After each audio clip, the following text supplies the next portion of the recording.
when you receive overwhelming public criticism like that, the right response should be not glee at stirring up the hornet's nest, but careful reanalysis of what you did.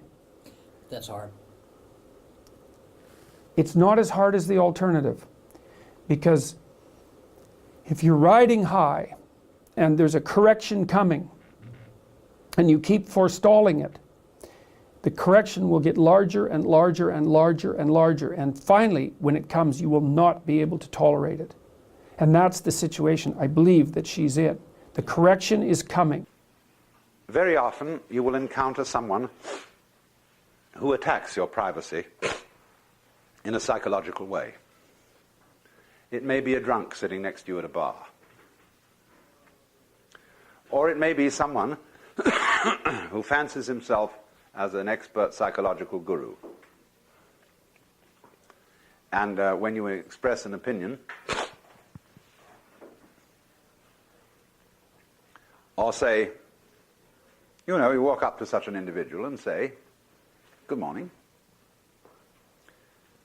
How are you feeling?" He says, "Why do you ask me?"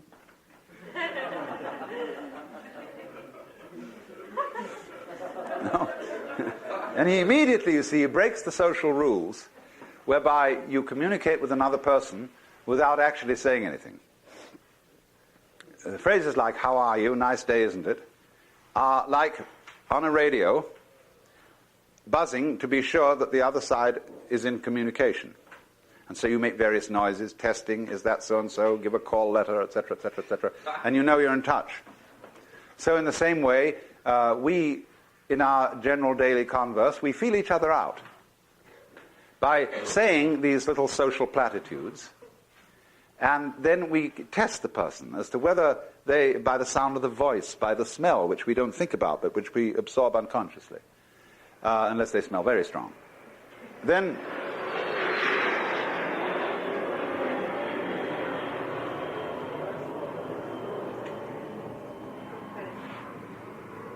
complete with bombs. And then we get the feeling, do I want to explore this relationship further? We test. But then those people, you see, who invade your privacy instantly, it's either the drunk or the child who's quite innocent, or the probing psychologist who is playing his special game, maybe of one-upmanship of some kind, and sees how uncomfortable he can make you. Now, what are the tactics of response to be in these various situations?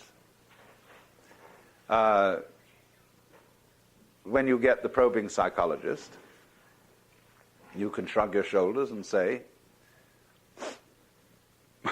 "Didn't your mother ever teach you manners?"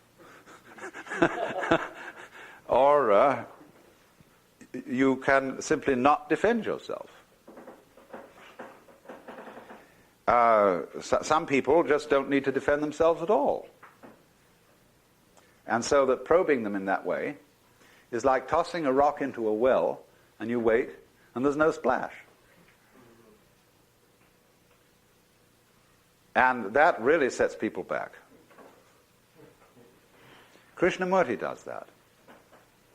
If you make a comment about somebody in his presence that is in any way adverse or critical, he gives just no response at all. So you suddenly feel, like the Buddha said, you spat at the sky and the spit falls back into your own face.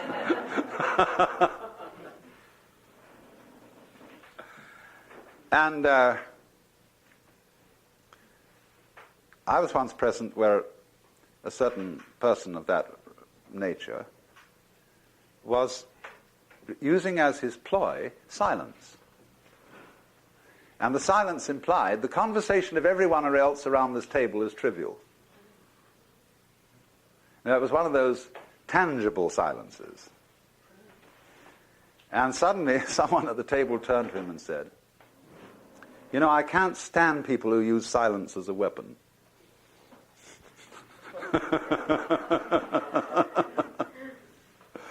Did he remain silent? No, a conversation then started.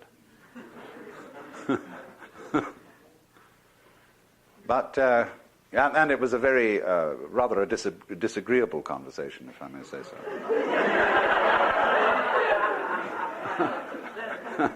When you receive overwhelming public criticism like that, the right response should be not glee at stirring up the hornet's nest, but careful reanalysis of what you did.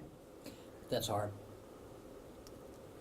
It's not as hard as the alternative, because if you're riding high and there's a correction coming and you keep forestalling it, the correction will get larger and larger and larger and larger, and finally, when it comes, you will not be able to tolerate it. And that's the situation I believe that she's in. The correction is coming.